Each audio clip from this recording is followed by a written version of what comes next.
You ask Tiger to solve. This deals with linear equations with one unknown. The final result is m equals 60.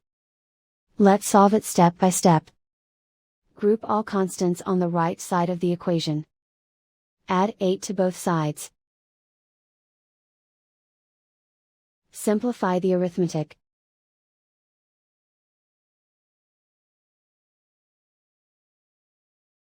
Isolate the m. Multiply both sides by 10. Group like terms. Multiply the coefficients.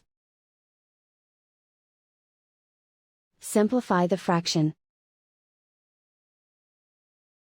Simplify the arithmetic.